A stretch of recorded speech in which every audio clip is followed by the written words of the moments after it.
आपल्या जिल्ह्यात सुसज्ज Mahindra first choice any car service workshop असताना गोवा किंवा कोल्हापूरला लॉकडाऊन संपण्याची वाट का पाहायची? एकदा या आणि अनुभवा सर्वोत्कृष्ट सर्व्हिस. सर्व कंपन्यांच्या कारचे कॅशलेस ऍक्सिडेंटल इन्शुरन्स क्लेम सहित डेंटिंग व पेंटिंग वर्क्स तसंच मेकॅनिकल दुरुस्तीसाठी विश्वासाचं नाव जैतापकर ऑटोमोबाईल्स ओरोस. सुंदर निळाशार समुद्र किनारा लाभलेला आहे. मात्र या समुद्र किनाऱ्याची पर्यटन आणि मासेमारी या व्यतिरिक्त दुसरी ओळख मात्र दिसत नाही.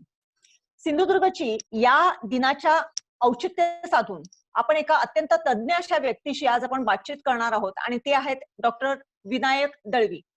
दळवी ह्या आडनावावरून जरी ते सिंधुदुर्गचे किंवा कोकणातले रहिवासी असं वाटलं असलं तरी सिंधुदुर्गची त्यांचा काही तसा संबंध नाही. मात्र सिंधुदुर्गशी त्यांची नाळ अत्यंत घट्ट अशी जुळलेली आहे. त्यांनी तरोळे, जे सिंधुदुर्ग जिल्ह्यातल्या कणकवली तालुक्यात तरोळे हे गाव आहे, तिथे त्यांनी एक एज्युकेशनल इन्स्टिट्यूट होऊ घातलेली आहे. ते अनेक स्पोर्ट्स मधून किंवा कल्चरल ऍक्टिव्हिटीज मधून सिंधुदुर्गशी आपले संबंध किंवा आपले जी नातं आहे ते जोडून असतात. आणि या निमित्ताने आज आपण डॉक्टर विनायक दळवी यांच्याशी बातचीत करणार आहोत. डॉक्टर विनायक दळवी हे मुंबईतल्या मिठीबाई कॉलेज जे आहे तिथे झूलॉजी डिपार्टमेंटचे हेड म्हणून काम करत होते आणि सिंधू स्वाध्याय संस्था ही जी आहे किंवा सिंधू स्वाध्याय संस्था याचे कोऑर्डिनेटर म्हणून ते नुकतेच रिटायर झालेले आहेत. या समुद्र विज्ञान दिनाचं औचित्य साधून सिंधुदुर्ग आणि समुद्र विज्ञान याची कशी सांगड घालता येईल या संदर्भात आज आपण त्यांच्याशी बातचीत करणार आहोत. डॉक्टर साहेब नमस्कार. नमस्कार. सिंधुदुर्ग लाईव्हच्या या विशेष दिनाच्या विशेष कार्यक्रमात आपलं सहर्ष स्वागत आहे. धन्यवाद. सर्वप्रथम मी सिंधुदुर्ग लाईव्ह आणि तुम्हाला या दिनाच्या शुभेच्छाही देतो आणि धन्यवादही देतो की सिंधुदुर्ग लाईव्ह मी बऱ्याच वेळा अधूनमधून पाहत असतो बरं का. आणि नेहमी तुम्ही त्या दिवसाचं औचित्य राखून किंवा एखादा ज्वलंत प्रश्न घेऊन त्यावर येत असतात. आणि हल्लीच तुम्ही एन्व्हायरमेंटल डे ला 5 तारखेलाही अशा प्रकारचा एक कार्यक्रम सादर केला होता जो मी पाहिला होता. बायोडायव्हर्सिटी डे ही तुम्ही केला होता आणि त्यामुळे सिंधुदुर्ग लाईव्ह चा मी एक नियमित प्रेक्षक आहे. नक्कीच, धन्यवाद सर. सर आज समुद्र विज्ञान दिवस आहे आणि आपण एक सिंधू स्वाध्याय संस्था की जी एक अत्यंत महत्वाकांक्षी एक संस्था आहे आणि महत्वाकांक्षी प्रोजेक्ट आहे तो, त्याचे कोऑर्डिनेटर म्हणून काम करत होतात. सिंधू स्वाध्याय आणि आपला सिंधुदुर्ग किंवा आपली कोकणची किनारपट्टी याचा रेलेव्हन्स कसा आहे? नक्की सांगतो. जरी तुम्ही म्हणालात की माझं गाव सिंधुदुर्गात नाही, कारण ते काही शेकडो वर्षांपूर्वी हरवलं असावं, आम्ही स्थलांतरित झालो असावं मुंबईत. परंतु सिंधुदुर्ग मला नेहमीच लहानपणापासून भावलाय. माझी आजी आरवलीची आहे आणि सिंधुदुर्गातला चप्पा चप्पा मी लहानपणापासून फिरत आलेलो आहे. सिंधू स्वाध्याय संस्था ही 2014 साली 5 सप्टेंबर शिक्षक दिनी जन्माला आली. त्याचे उद्घाटक होते माननीय तत्कालीन पोर्ट मिनिस्टर नारायणराव राणे यांनी या संस्थेचं उद्घाटन केलंय. आता याचं नाव सिंधू स्वाध्याय संस्था असं का ठेवण्यात आलं? खरं सांगतो, आपल्याला national institute of oceanography Goa या संस्थेबद्दल ऐकून माहिती असेलच. Central institute of fisheries education जी ICAR म्हणजे ऍग्रिकल्चरल रिसर्चच्या अंडर येते, जिथला मीही विद्यार्थी होतो, जिथनं मी फिशरीज मॅनेजमेंट केलंय MSc, ही अंधेरी येथे अस्तित्वात आहे सेंट्रल गव्हर्नमेंटची संस्था. आता गंमत अशी की नॅशनल इन्स्टिट्यूट ऑफ ओशनोग्राफी ही मुंबई विद्यापीठाची एक रेकग्नाइज रिसर्च इन्स्टिट्यूट होती आणि central institute of fisheries education हे एक ऍफिलिएटेड कॉलेज होतं. जशी की 750-800 कॉलेज आहेत त्यातलं एक central institute of fisheries education हे मुंबई विद्यापीठाचं ऍफिलिएटेड कॉलेज होतं. संस्था सेंट्रल गव्हर्नमेंटची होती. कालांतराने national institute of oceanography Goa यांच्या डिग्र्या ह्या गोवा विद्यापीठाशी संलग्नित झाल्या आणि सेंट्रल इन्स्टिट्यूट ऑफ फिशरीज एज्युकेशनचं डीम टू बी युनिव्हर्सिटी मध्ये रूपांतर झालं. आता बरं. मला सांगा, महाराष्ट्राची सुमारे 720 किलोमीटरची किनारपट्टी, बरोबर. आणि गंमत अशी की महाराष्ट्रातील हा किनारपट्टीचा प्रदेश म्हणजे ज्याला आपण कोकण म्हणतो, म्हणजे गोव्याच्या बॉर्डर पासून ते अगदी गुजरातच्या बॉर्डर पर्यंतचा जो प्रदेश आहे, तो बरोबर. नेमका मुंबई विद्यापीठाकडे येतो. सर्व जिल्हे, आणि हे सर्व सागरी जिल्हे आहेत महाराष्ट्राचे. म्हणजे गंमत अशी की मुंबई विद्यापीठाकडे संपूर्ण सागरी जिल्ह्यांची शैक्षणिक व्यवस्था आणि एकही शिक्षण संस्था मात्र त्याकरता नाही. ह्यातून मला काही राहवलं नाही, आणि म्हणून मी तत्कालीन कुलगुरूंकडे प्रस्ताव मांडला अकॅडमिक काउन्सिलमध्ये, आणि सिंधू स्वाध्याय संस्था निर्माण झाली. आता प्रश्न पडतो ह्याच्या नावाबद्दल. सिंधू स्वाध्याय संस्था काय बरं, गौड बंगाल. आता असं बघा की नॅशनल इन्स्टिट्यूट ऑफ ओशनोग्राफी ही फक्त ओशनोग्राफीचं काम करते. Central institute of fisheries education हे फिशरीजचं एज्युकेशन देण्याचं काम करते. अशा अनेक संस्था सेंट्रल गव्हर्नमेंटच्या आहेत, जसं की fishery survey of India, CIFT, एमपीडा, अनेक आहेत. सेंट्रल गव्हर्नमेंटला एकेका अंगाकरता एक एक मोठी संस्था उभं करणं हे आर्थिक दृष्ट्या शक्य आहे, किंबहुना ती गरजही आहे.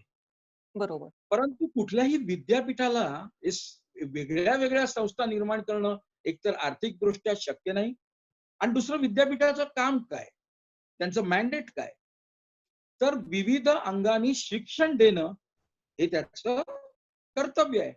म्हणून मी विचार केला की आपल्याला ओशनोग्राफी, फिशरी, मग ती खाऱ्या पाण्यातली असेल, समुद्रातली असेल, खोल सागरातली असेल, नदीतली असेल, एखाद्या ओढ्यातली असेल, कल्चर फिशरी असेल, हे सर्व जर का आपल्याला शिकवायचं आहे, आणि खरं तर फक्त समुद्र म्हटल्यानंतर मासेमारी, जसं तुम्ही छान म्हणालात मगाशी ताई, तसं फक्त मासेमारी म्हणजे समुद्र हे खरं आहे का? मुळीच नाही.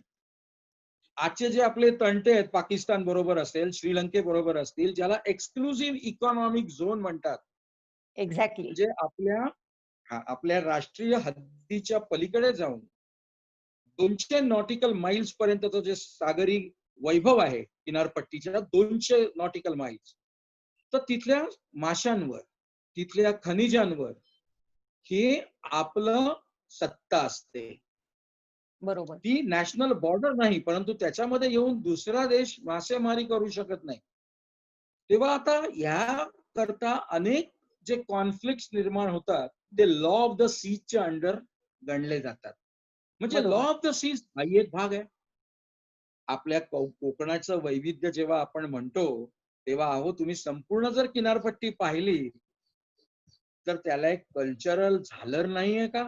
आणि ही कल्चरल नक्कीच. झालर तुमची सातपाटीत वेगळी, तुमच्या मिरकरवाड्यामध्ये वेगळी, रत्नागिरीला, आणि उगार वेगळी. तर अशी जी कल्चरल झालर आहे तीही आपल्याला ह्युमॅनिटीज मध्ये बघायला नको का? मग मी असा विचार केला की या सर्वांना सर्वकष एकत्रित करून शिक्षण देईल अशा संस्थेचं नाव काय असावं? मला काही इंग्रजीमध्ये असा शब्द सापडेना की जो या सगळ्याला एकत्रितपणे घेईल. झुऑलॉजीचा विद्यार्थी आहे, मनात आलं लॅटिन किंवा ग्रीक मध्ये पाहावं का, इतक्यात मी म्हटलं का आम्ही ते कठीण कठीण शब्द दुसऱ्यांचे घ्यायचे, संस्कृत मध्ये प्रयत्न करूया. आपली प्राचीन भाषा आहे, आणि म्हणून तत्कालीन संस्कृत विद्यापीठाचे व्हाईस चान्सलर रामटेकचे यांना मी संपर्क साधला, आणि ते म्हणाले अरे सोपं आहे, सिंधू. सिंधू म्हणजे ओके. महासागर, सिंधू म्हणजे सागर, सिंधू म्हणजे बरोबर. कोस्टल लाईनचा समुद्र, सिंधू आपली नदी, आणि सिंधू आपलं कल्चर. आणि बरोबर. त्यातून मला आलं सिंधू स्वाध्याय संस्था. सर्वजण मला हसले. खरं सांगतो, या सिंधू स्वाध्याय संस्था म्हणत असताना माझ्यामध्ये सिंधुदुर्ग सुद्धा कुठेतरी लपला होता. कारण खरी नक्कीच. सागर संपत्ती आणि मासे जर खायचे असतील तर ते सिंधुदुर्गातच खावेत. म्हणजे मालवणी नक्कीच. कुझिन आहे की नाही? बरोबर. मालवणी बरोबर. मासे सुद्धा आज जगप्रसिद्ध झालेले आहेत. म्हणजे त्याचे वेगवेगळे पदार्थ, या सर्व दृष्टीने जर पाहिलं तर फिश हे सिंधुदुर्गाचं कल्चर आहे हो. आणि बरोबर. त्यामुळे सर्व बाजूनी सिंधू स्वाध्याय संस्था हे नाव पक्क झालं आणि त्याचा जन्म झाला 5 सप्टेंबर 2014 रोजी.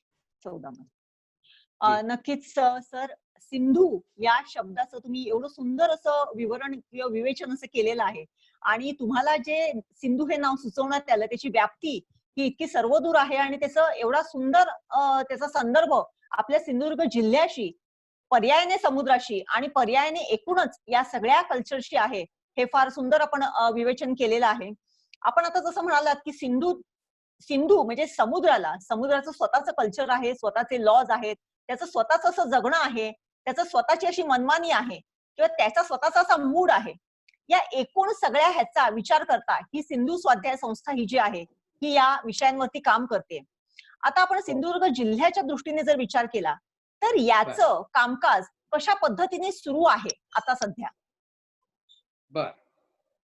सिंधू स्वाध्याय संस्था आहे तसं पाहिलं तर बाळ आहे. त्याचं नॅशनल इन्स्टिट्यूट ऑफ ओशनोग्राफी सारखं मोठं स्वरूप यायला निश्चितच वेळ लागेल. नक्कीच. परंतु सिंधू स्वाध्याय संस्थेचं मर्मस्थान काय असं जर तुम्ही मला विचाराल तर मी सांगेन की सुमारे 20 ते 30 हे पूर्णपणे डेडिकेटेड शिक्षक ज्यांनी कुठल्याही प्रकारच्या मानधनाविना ही संस्था मोठी केली. मी नेहमी म्हणतो human resources build a institution not bricks. खरं सांगायचं तर सिंधू स्वाध्याय संस्थेला सुरुवातीच्या काळात स्वतःची जागा सुद्धा नव्हती. मग लाईफ सायन्स डिपार्टमेंटमध्ये एखाद्या लॅबोरेटरीमध्ये काम कर किंवा वेगवेगळ्या अफिलिएटेड कॉलेजेसच्या लॅबोरेटरीमध्ये काम कर, असं करून आम्हा शिक्षकांनी हे सुरू केलं. MSc झुऑलॉजी ओशनोग्राफी हा प्रोग्राम चालू झाला, ज्याच्या 2-3 बॅचेस निघाल्या. आणि आता मी सिंधुदुर्ग वासियांना अत्यंत गोड अशी गोष्ट सांगेन, ते म्हणजे सिंधुदुर्ग पुत्र हे सुहास पेडणेकर जेव्हा व्हाईस चान्सलर झाले तेव्हा मी अगदी म्हणजे प्रकर्षाने आणि आनंदाने सांगेन की त्यांना या सिंधू स्वाध्यायाचं महत्व पटकन कळलं आणि त्यांनी तात्काळ आम्हाला कलिलालाच नाही तर कल्याणलाही जागा दिली. वा, क्या बात. नाही, इतकंच नाही तर त्यांच्या पुढाकाराने आणि तत्कालीन पालकमंत्री श्री दीपकभाई केसरकर यांच्या मदतीनं वेंगुर्ल्यामध्ये जागा शोधण्यास सुरुवात झाली आणि वेंगुर्ल्यामध्ये अक्षरशः सर्व्हेज करून 4 एकर जागा आयडेंटिफाय झाली आहे आणि त्या पद्धतीनं ते प्रपोजल बनवून सरकार दफ्तरी दिलेलं आहे. आणि तिथली जी म्युनिसिपॅलिटी आहे ती सुद्धा आपल्याला चांगल्या पद्धतीनं मदत करते आहे आणि तिकडचे नगराध्यक्षही मदत करतात आणि अशा दृष्टीने ती फाईल आता मंत्रालयापर्यंत पोहोचली आहे. आता वेंगुर्ल्यात का आपण जर साधारणपणे आवाका पाहिला, आपण काही विचारत होतात का? I am sorry. नाही, वेंगुर्लाच का निवडलात हाच माझा प्रश्न होता. त्याचं कारण आहे. त्याचं कारण असं आहे की वेंगुर्ल्याला स्वतःची नॅचरल छोटी जेट्टी आहे. आम्ही उभ्या दांड्याकडचं हे पाहिलेली आहे जागा आणि एक शहरातही पाहिली आहे, दोन्ही ठिकाणी पाहिली. आता जर आपण साधारणपणे समुद्राच्या अभ्यासाची वेगळी वेगळी अंग पाहिली, सिंधू स्वाध्याय संस्था काय आहे तर it is a school for integrated aquatic education. Okay. आजपर्यंत मुंबई विद्यापीठाने फॉरेन युनिव्हर्सिटी सारखा स्कूल हा कन्सेप्ट फारसा राबवलेला नाही. मगाशी मी सांगितल्याप्रमाणे स्कूल ह्या एका छत्राखाली विविध अंग एकमेकांशी कनेक्ट होऊन इंटिग्रेटेड अप्रोचनी जन्माला आलेली कदाचित ही पहिलं स्कूल असावं. आपल्या इथे ही अजून कल्पना तेवढीशी रुजलेली नाहीये, पण हे school of integrated aquatic education आहे. मग इंटिग्रेशन मध्ये ॲक्वॅटिक एज्युकेशन मधले मुख्य अंग काय? एक आहे समुद्रातली मासेमारी, दुसरं आहे ते त्यांना टिकवणं माशांना आणि त्याच्यापासून व्हॅल्यू ऍडेड प्रॉडक्ट्स बनवणं, प्रोसेसिंग करणं. तिसरं आहे ते फिश कल्चर करणं, म्हणजे मासेमारीमध्ये निसर्गाने दिलेले मासे पकडायच्या ऐवजी आपण आपली मासळी वाढवणं, मग ती गोड्या पाण्यातली असेल, खाऱ्या पाण्यातली असेल, निमखाऱ्या पाण्यातली असेल. आणि चौथं जे त्याचं मुख्य अंग एक आहे ते म्हणजे रिसर्च. जगाच्या तोडीस तोड असा रिसर्च करणं, ही 4 अंग आहेत. आता ह्या 4 अंगाचा आणि विद्यापीठाच्या कोस्टल लाईनचा विचार केला तर समुद्रातील मासेमारी करता सिंधुदुर्गापेक्षा अधिक उत्तम जागा नाही. याची अनेक कारण आहेत.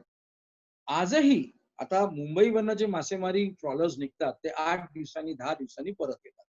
बरंचसं हो. डिझेल जाळून येतात. बरोबर? बरोबर. पण वेंगुर्ल्याकडे आजही एकदिवसीय मासेमारी चालते. बरोबर. म्हणजे तिथला समुद्र आजही त्या दृष्टीने सक्षम आहे. दुसरं, तिथून गोवा जवळ आहे. नॅशनल इन्स्टिट्यूट ऑफ ओशनोग्राफी जवळ आहे. बरोबर. आपलं चिपीचं विमानतळ झालं हो. आंतरराष्ट्रीय, की हो. फॉरेनर्सनाही ते फार सोयीचं पडेल. आणि जर बरोबर. भविष्यामध्ये सिंधू स्वाध्याय संस्थेला स्वतःची छोटी मोठी बोट घ्यायची असेल आणि ऑपरेट करायची असेल तर त्याकरता वेंगुर्ल्यासारखं ठिकाण नाही. म्हणजे ट्रॉलरनी जर बरोबर. सुरुवात करायची छोटी ठरवली तर त्या सर्व बरोबर. दृष्टिकोनातून आणि तेथील लोकांनी दिलेल्या सहकार्यामुळे सगळ्यात महत्वाचं ते असतं. तुम्ही बाकी बरंच काही कराल हो, बरोबर. पण जर पॉलिटिकल विल आणि लोकांचं सहकार्य नसेल तर काहीही घडत नाही. बरोबर. त्यांनी ज्या पद्धतीनं सहकार्य दिलं तिथे हे कल्चरच आहे. तर त्यामुळे तिथे आमचे प्रयत्न सुरू आहेत सिंधुदुर्ग. नक्कीच. नक्कीच. सर, आता आपण वेंगुर्ल्यामध्ये जे काही आपण प्रयत्न करत आहात किंवा जे काही होऊ घातलेलं आहे त्या संदर्भात माहिती दिली. उभारलेलं नाही परंतु आम्ही बनवून याचबरोबर करून घेऊ. सिंधू स्वाध्याय संस्था जी आहे, तिला जी माझ्या माहितीप्रमाणे वेस्टर्न ऑस्ट्रेलियन ओशनोग्राफी हे जे आहे, त्यांनी सुद्धा त्यांच्याशी सुद्धा तुमचं काही ते एमओयू झालेलं आहे आणि त्याला खुद्द तिथले सीएम सुद्धा प्रत्यक्ष मुंबईमध्ये उपस्थित होते त्या करारावरती सही करण्यासाठी. काय आहे ते जरा सांगू शकाल का? जरूर जरूर. मला आनंद वाटतो की नेहमीप्रमाणे सिंधुदुर्ग लाईव्ह अभ्यास करूनच आलेला आहे. अगोदरच बरीचशी आपण याची माहिती घेतलेली आहे. मला फार बरं वाटलं. आता ह्याच्यातली एक गमतीची गोष्ट पहिल्यांदा सांगतो ती अशी की सिंधू स्वाध्याय संस्था हे नाव ठरल्यानंतर बरेच जण मला हसले होते आणि मला म्हणाले होते, अरे तू इंटरनॅशनल गोष्टी करतो, एवढी मोठी संस्था करणार, हे करणार, ते करणार आणि असलं नाव घेऊन तू कसं काय फॉरेनच्या लोकांना अट्रॅक्ट करणार. बरोबर. 1998 मध्ये मी या इंडियातलं पहिलं करिअर फेअर एक भरवलं होतं इंटरनॅशनल. 100 स्टॉल होते विविध देशांचे. करिअर फेअर हा कन्सेप्ट तेव्हा तेवढा पॉप्युलर नव्हता आणि त्याचं नाव ठेवलं होतं मी गुरुकुल 98. तेव्हाही मला लोक हसले होते, पण गुरुकुल 98 फार सक्सेसफुली गेलं. सिंधू स्वाध्याय संस्था हे नाव मुकर्रर करताना मी असा विडा उचलला होता आणि हे माझं वाक्य होतं की आजपर्यंत आम्ही लॅटिन शब्द आपली जीभ वाकडी करून बोलायला शिकलो, आता मी गोऱ्या मंडळींना येऊन बोलायला शिकवीन सिंधू स्वाध्याय संस्था. आणि देवाचं क्या बात एवढं है! त्याला पाठबळ होतं. खरं हे वाक्य बोललोय मी. आणि देवाचं इतकं मोठं पाठबळ होतं की तत्कालीन वेस्टर्न ऑस्ट्रेलियन प्रॉव्हिन्स म्हणजे जसं आपला महाराष्ट्र आहे तसं हो. ऑस्ट्रेलियामधला सगळ्यात प्रगत प्रांत हा वेस्टर्न ऑस्ट्रेलिया आहे. त्याचे मुख्यमंत्री ज्यांना प्रीमियर म्हणतात, हं. कोलिन बार्नेट हे मुंबईत आले होते. त्यांनी 1.5 हां. तास माझ्याबरोबर मीटिंग केली. ही घटना आहे 2015 सालची. आणि ह्या हं. मीटिंगला तत्कालीन एज्युकेशन मिनिस्टर माननीय विनोदजी तावडेही उपस्थित राहिले होते. आणि तिथल्या बरं. मुख्यमंत्र्यांबरोबर ही आमची मीटिंग झाल्यानंतर त्यांच्या लक्षात आलं की अरे ह्यांच्याकडे प्रचंड ह्युमन रिसोर्स आहे. हं. आणि म्हणून त्यांनी तो 2015 मध्ये सुरुवात केली. आमच्या बोलण्याला सुरुवात झाली. तदनंतर त्यांच्या एज्युकेशन मिनिस्टर पुढच्या वर्षी आल्या, मॅडम सू मेरी. यांच्याबरोबर आमची जास्त बोलणी झाली. वेस्टर्न ऑस्ट्रेलियन युनिव्हर्सिटी मुकर्रर झाली, ठरली. वेस्टर्न ऑस्ट्रेलियन युनिव्हर्सिटी का? तर western Australian university is a flagship of oceanography in Australia. Okay. म्हणजे आपल्याकडे जसं नॅशनल इन्स्टिट्यूट ऑफ ओशनोग्राफी आहे तसं त्यांची बरोबर. वेस्टर्न ऑस्ट्रेलियन युनिव्हर्सिटी ही ओशनोग्राफी मध्ये नंबर 1 आहे. पहा ह्या छोट्याशा बाळाचं नशीब केवढं थोर सिंधू स्वाध्याय. रांगायला नाही लागलं तर त्याला समोरून हाक आली वेस्टर्न ऑस्ट्रेलियन युनिव्हर्सिटीची आणि नक्कीच. त्याचं मूर्त स्वरूप मागच्या वर्षी साकार झालं. आमचा एमओयू झाला आणि वेस्टर्न ऑस्ट्रेलियन युनिव्हर्सिटीकडे तर प्रचंड इक्विपमेंट आहे ओशनोग्राफीची. बरोबर. आम्हाला त्याची चांगलीच त्याचा फायदा होणार. आणि सगळ्यात मला अभिमानाने सांगावंसं वाटतं आणि त्याच्यात एक महत्वाची गोष्टही आहे, पहा हे आपल्याला शिकण्यासारखं आहे. मगाशी मी म्हटलं की कोलन बार्नेट हे तत्कालीन मुख्यमंत्री म्हणजे ज्यांना प्रीमियर म्हणतात, यांनी या डायलॉगला सुरुवात केली. आणि जेव्हा ऍक्च्युली आम्ही एमओयू साईन केला, तेव्हा सध्याचे मुख्यमंत्री त्याच विभागाचे हे मॅकगोवन ह्यांनी स्वतः आले ते आणि त्यांनी एमओयू वरती साईन केली विटनेस म्हणून. आजपर्यंत जेव्हा कधी मुंबई विद्यापीठाचे एमओयू साईन झाले असतील, ते 2 व्हाईस चान्सलर किंवा 2 रजिस्ट्रार साईन करतात. इथेही 2 व्हाईस चान्सलरनी साईन केलं, पण त्याबरोबर विटनेस म्हणून स्वतः मॅकगोवन साहेबांनी मुंबईत येऊन त्याच्यावर साईन केली. म्हणजे ते खरोखरच त्याबद्दल सिरियस आहे. दुर्दैव एक असं की 5 मार्च रोजी आमचं एक डेलिगेशन तिथे जाणार होतं आणि 13 मार्च रोजी त्यांचे काही प्रोफेसर इथे येणार होते. परंतु या लॉकडाऊनमुळे ते थोडंसं पोस्टपोन ते झालंय. होऊ शकलं नाही. हां, नक्कीच हे परंतु थोडस दुर्दैव म्हणावं लागेल की ही हो, तुमचं हा हो. जे काही आदान प्रदान होणार होतं ते ह्या लॉकडाऊनमुळे होऊ शकलं नाही. थोडंसं पुढे गेलं. भविष्यामध्ये ते निश्चितच लवकर होईल असं आपण हो, आशा हो. धरूया. सर, हो. हे जे काय आता सिंधू स्वाध्याय संस्थेचं कामकाज आपण सुरू केलेलं आहे, आपण सिंधुदुर्ग जी, जिल्ह्याकडे पुन्हा वळूया. सिंधुदुर्ग जिल्ह्यातले अनेक तरुण हे किनारपट्टीच्या भागातले आहेत. बरोबर. किनाऱ्याची किंवा समुद्राची त्यांना लहानपणापासून जाणीव असते. त्यांना अगदी बरोबर. याचा कसा फायदा होऊ शकतो त्यांच्या भविष्यासाठी, त्यांच्या एज्युकेशनसाठी, त्यांच्या अर्थकारणासाठी? अगदी, अगदी, अगदी अतिशय महत्वाचा प्रश्न आपण विचारला आणि तो मला अपेक्षितही होता निश्चितपणे. खरं तर सिंधू स्वाध्याय संस्था ही काढण्यामागे अनेक उद्देशांपैकी हाही एक महत्वाचा उद्देश आहे. तिथल्या स्थानिक माणसाला रोजगार मिळणं, काहीतरी पोटापाण्याची सोय होणं, त्याची शैक्षणिकही सोय होणं तेही महत्वाचं आहे. आज त्याला शिकण्याकरता, उच्च शिक्षणाकरता विविध ठिकाणी जावं लागतं आणि अनेक वेळा फॉरेन युनिव्हर्सिटीत काही शिकायचं तर आपल्या सिंधुदुर्गातल्या बांधवांना ते परवडणंही काही काही वेळी कठीण होऊन जातं. आता बरोबर. बघा या सिंधू स्वाध्यायामुळे काय काय होऊ शकतं. सिंधू स्वाध्याय संस्थेनी जे काही प्लॅनिंग केलंय ते फक्त उच्च विद्या विभूषित लोकांकरता आहे असं मुळीच नाही. मगाशी मी सांगताना तुम्हाला अनेक अंग सांगितली, त्यातलं एक रिसर्च नक्कीच होतं. रिसर्च आम्ही करणारच आणि जागतिक पातळीवरती त्याचं नाव न्यायचं असेल तर रिसर्च करायलाच हवा. परंतु याचा अर्थ असा नाही की रिसर्च म्हणजे सर्वस्व आहे. आज तिथल्या प्रत्येक माणसाला ज्याला इंटरेस्ट आहे त्याला त्याच्यामध्ये काही ना काही रोजगार मिळणं, काहीतरी स्किल डेव्हलपमेंट करणं हे तितकंच आवश्यक आहे. रुसा ही जी संस्था आहे जी फंडिंग करते, त्यांच्याकडे आमचं एक प्रपोजलही गेलेलं आहे फंडिंग करता, पैशाकरता. आणि ते आता तेही कालांतराने येईल पटलावर. पण त्यांनाही फार आनंद झाला ते आमचं प्रपोजल पाहून.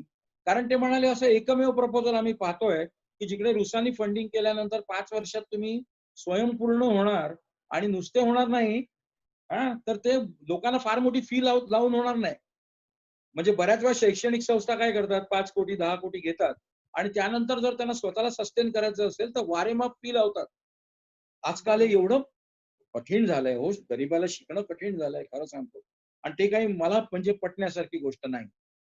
त्यामुळे आम्ही ते प्रपोजलच असं बनवलंय की ज्याच्यामध्ये रिसर्च आहे, ज्याच्यामध्ये पोस्ट ग्रॅज्युएट डिग्रीज आहेत, ओशनोग्राफी मधल्या बरं. एमएससी डिग्रीज असतील, ज्याच्यामध्ये डिप्लोमाज आहेत, ज्याच्यामध्ये सर्टिफिकेट्स आहेत आणि बरं. ज्याच्यामध्ये फक्त स्किल डेव्हलपमेंटचे वर्कशॉप आहेत. स्किल डेव्हलप आणि हे पिरामिड आहे. स्किल डेव्हलपमेंटचे वर्कशॉप्स आम्ही अनेक ठिकाणी घेऊ आणि खरं तर मला आनंद वाटतो की सिंधुदुर्ग पूर्णपणे झोपलेला नाही. कारण मी तिथे फिरत असतो आणि मी पाहतोय बऱ्यापैकी आता केज कल्चर, लॅटिस कॅल्कॅरिफर, खजुरी ज्याला म्हणतात, त्याचं आता केज कल्चर वगैरेचे प्रयोग सिंधुदुर्गात बरोबर. सुरू सुरू झाले. झालेले आहेत आणि छान सुरू झालेले आहेत.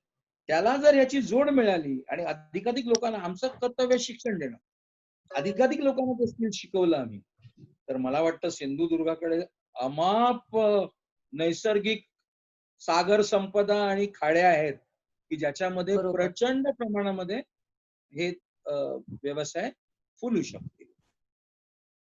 बरोबर. सर, हे झालं आपल्या एज्युकेशनच्या संदर्भामध्ये. एक जी, महत्त्वाचा प्रश्न आहे ह्याच्यामध्ये, जलपर्यटन जसं महत्त्वाचं आहे, तशी बरोबर, जलवाहतूक सुद्धा खूप महत्त्वाची आहे ह्याच्यामध्ये.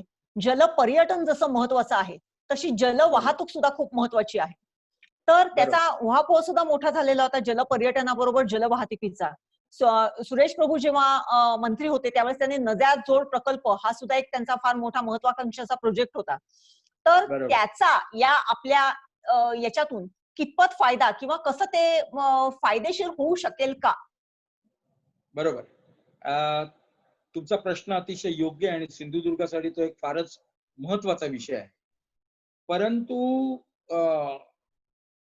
आपलं जे सिंधू स्वाध्याय संस्था आहे त्याच्यामधलं ह्युमॅनिटीज आणि कल्चर हा जो भाग आहे तो जर आपण जागतिक पटलावर नेऊ शकलो, जसं मगाशी मी म्हटलं आपलं जे यांच्या बरोबर साईन होते झाली आहे already, sorry, western Australian university बरोबर, ज्यामुळे इथल्या युवकाला पुढे फॉरेन युनिव्हर्सिटीच्या सँडविच डिग्री सुद्धा मिळू शकणार, तर त्यातली काही अंग म्हणून ज्याला मरीन टुरिझम अशा प्रकारचे छोटे कोर्सेस सुरू करणं सहज शक्य आहे.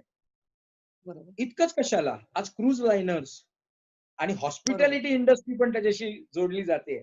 पण अर्थात हे ताबडतोब उद्या सकाळी होईल असं खोटं आश्वासन मी देणार नाही. यातल्या ज्या कोर एरियाज आहेत त्या जशा जशा डेव्हलप होत जातील तशा कालांतराने स्काय इज द लिमिट किंवा depth of the ocean is the limit असं मी म्हणेन. आणि मग ह्या पर्यटनामध्ये तुमचं स्क्युबा डायव्हिंगही येतं. कोरल्स पाहायला अनेक इच्छुक लोक सिंधुदुर्ग किल्ल्याजवळ जातात आणि अशा रीतीने हे डेव्हलप होणं शक्य आहे. एक जस्ट तुमच्याशी शेअर करतो. कार्ल मार्क्स यांची नात किंवा पंटी असावी, त्या मॅडमनी मध्यंतरी सिंधू स्वाध्यायाशी संपर्क साधला होता आणि त्यांना येऊन इथलं कल्चर, एस्पेशली कोस्टल कल्चर, हे पाहण्याची इच्छा व्यक्त केली होती. म्हणजे सिंधू स्वाध्यायाला जे एक इंटरनॅशनल स्वरूप आहे त्यामुळे सिंधुदुर्ग पटकन जगामध्ये पसरेल.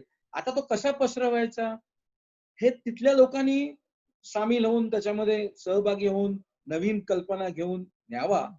अर्थात हे सर्व 3 ते 5 वर्षात होईल, कारण ह्याला असं पटापटा होतं असं मी खोटा दावा करणार नाही. याच्यात आणखीन एक आस्पेक्ट आहे, म्हणजे तुमची परवानगी असेल तर थोडासा एक वेगळ्या आस्पेक्टला टच करतो. तो म्हणजे मेरीटाईम सिक्युरिटी.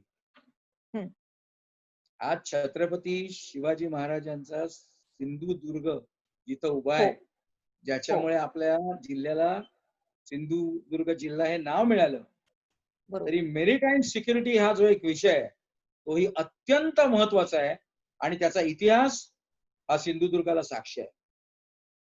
तर मेरीटाईम सिक्युरिटीच्या दृष्टिकोनातून मी पुन्हा एकदा अभिमानाने सांगतो की सिंधू स्वाध्याय संस्थेचं NWC या नेव्हल वॉर कॉलेज यांच्या बरोबर 2-2.5 वर्षापूर्वीच MOU झालेला आहे. नेव्हल वॉर कॉलेज म्हणजे काय? तर नेव्हल तुम्ही जसं म्हणजे आर्मी, नेव्ही, एअरफोर्स मध्ये जसं जसं वेगळी वेगळी पदं उन्नती मिळत जाते, लेफ्टनंट कर्नल, कर्नल प्रमाणे पर्यंत ती सरळ जाते. त्यांना लेफ्टनंट कर्नल नंतर बोर्ड पास करावे लागतात, अन्यथा त्यांना तिकडनं रिटायरमेंट येते.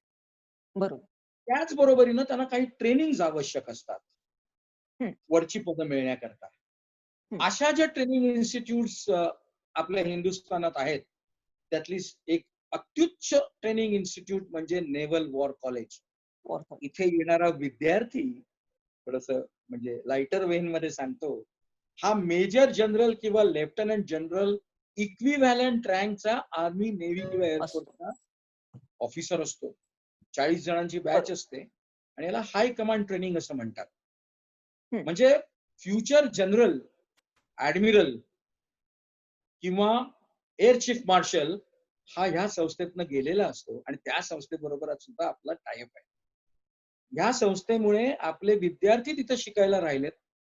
आपल्या फॅकल्टीने सुद्धा तिकडे 15 दिवसाचा विंटर कोर्स केला आणि आपले सिलेबाय बनवायला त्यांचे ऑफिसर्स मदत करतात. आम्ही त्यांना मरीन सायन्सेस मध्ये इनपुट्स देतो. असं एक अभिमानाचं आपलं नेव्ही बरोबरचं पण एक टायअप आहे. एक दुसरी नेव्हल इन्स्टिट्यूट आहे जी हायड्रोग्राफी करते, नॅशनल इन्स्टिट्यूट ऑफ हायड्रोग्राफी. त्यांच्या बरोबरही आमचे अनेक वेळा अनेक प्रोजेक्ट्स किंवा शैक्षणिक संध्या त्या जोपासल्या जात असतात. देवयानीताई आणि सिंधुदुर्ग लाईव्ह या दोघांचेही अत्यंत मनापासून आभार मानत असताना या कार्यक्रमाच्या शेवटी माझी एक ईश्वराचरणी छोटीशी प्रार्थना आहे. ती अशी की छत्रपती शिवाजी महाराजांनी स्ट्रॅटेजिकली सिंधुदुर्ग जिथं उभारला त्या जिल्ह्यातील तरुणांसमोर खरी दोन वेगळी आव्हानं आहेत. एक असं की आज चायना संपूर्ण जगामध्ये समुद्री सत्ता वाढवण्याचा प्रयत्न करत असताना ज्याला आर्टिफिशियल आयलंड्स म्हणजे कृत्रिम बेटं निर्माण करून त्या भोवतीचा 200 नॉटिकल माईल्सचा परिसर आपला आणि त्याच्यावरती विमानाचे रनवेज आणि इतर हे उभारणं हे साऊथ चायना सीमध्ये करते आहे. तैवान, जपान आणि इवन अमेरिकाही त्याबाबतीत सजग असताना हिंदुस्थानलाही झोपून चालणार नाही, कारण अशाच प्रकारच्या ॲक्टिव्हिटीज आता श्रीलंकेच्या बाजूलाही त्यांनी सुरू केल्या आहे. एकीकडे बलुचिस्तानमधनं जाणारा त्यांचा मक्रान कोस्टमधनं कॉरिडॉर, दुसरीकडे श्रीलंकेच्या बाजूच्या हालचाली, तिसरीकडे साऊथ चायनामधनं मलेशियाच्या तर्फे पूर्वेकडनं येणं आणि स्वतः उत्तरेकडे आहेतच. एका अर्थी ते हिंदुस्थानला घेरत आहेत किंवा काय असा प्रश्न निर्माण होण्याची शक्यता आहे. त्याचबरोबर जगात असणारे विविध चोक पॉईंट्स की ज्या संपूर्ण बोटीचा प्रवास असतो तो काही नेव्हल मुवमेंटनी त्याच्यावर कंट्रोल ठेवता येतो. अर्थात इंडियासुद्धा ते करत आहे. सोमालियामध्ये जाऊन आपण तिथं मदत केली पायरसी करता. तर अशा रीतीने चोक पॉईंट्स हे सगळं मेरीटाईम सिक्युरिटीच्या दृष्टीने शिवरायांच्या स्वप्नातील गोष्टी आहेत ज्याच्यामध्ये हिंदुस्थाननी पुढाकार घेणं आवश्यक आहे. आणि तो पुढाकार या सिंधुदुर्ग जिल्ह्यातील तरुणांनी घ्यावा, जास्तीत जास्त लोकांनी नेहमीच जावं असं माझं एक ईश्वराचरणी प्रार्थना आहे. आणि दुसरी गोष्ट, किती दिवस आम्ही कोस्टल मासेमारी आणि तेच आमच्या मुलांना स्किल शिकवणार का बोलत बसणार. ज्याला ब्लू वॉटर इकॉनॉमी म्हणतात, म्हणजे इंटरनॅशनल वॉटरमध्ये जाऊन मासेमारी करणं याचा आपण विचारही करत नाही. तेव्हा सिंधुदुर्गातून असं या सिंधू स्वाध्याय संस्थेच्या माध्यमातून ब्लू वॉटर इकॉनॉमीला आपण वेसण घालण्याचा प्रयत्न फ्युचरमध्ये करू. आणि त्याकरता आपल्याला ईश्वराने संपूर्ण आशीर्वाद द्यावेत असं म्हणतो. आणि पुन्हा एकदा तुमचे धन्यवाद व्यक्त करून मला हे बोलायची संधी दिली याबद्दल आभार मानतो. Thank you very much. नक्कीच सर, आपण या नॅशनल ओशनोग्राफिक डेच्या निमित्ताने आम्हाला अत्यंत उपयुक्त आणि अत्यंत मोलाची अशी माहिती दिलेली आहे. आपण जसं म्हणालात की सिंधू स्वाध्याय संस्था, सिंधू हे नाव ठेवलं त्यावेळेस आपल्याला अनेक जणांनी भुवया आपल्या दृष्टीने त्या नावाच्या दृष्टीने उंचावल्या, परंतु सिंधू या नावाची व्याप्ती ही प्रचंड मोठी आहे. अशी सिंधू स्वाध्याय संस्था, आमचं सुद्धा सिंधुदुर्ग लाईव्ह आहे, आमच्या सुद्धा नावामध्ये सिंधू हे नाव आहे. त्यामुळे निश्चितच आपण एकत्रित यापुढे आपल्यालाही जेव्हा आपली सिंधू स्वाध्याय संस्था जी आहे त्याच्या अनुषंगाने एज्युकेशनल दृष्टिकोनातून आम्ही सर्वतोपरी सहकार्य करू असं मी आमच्या एडिटोरियल किंवा आमच्या संपादकीय विभागातर्फे आपल्याला ग्वाही देते. आणि आजच्या दिवशी आम्हाला ही अत्यंत महत्वपूर्ण आणि मोलाची माहिती दिली त्याबद्दल संपूर्ण सिंधुदुर्ग लाईव्हच्या परिवारातर्फे मी आपले अत्यंत आभार मानते. धन्यवाद.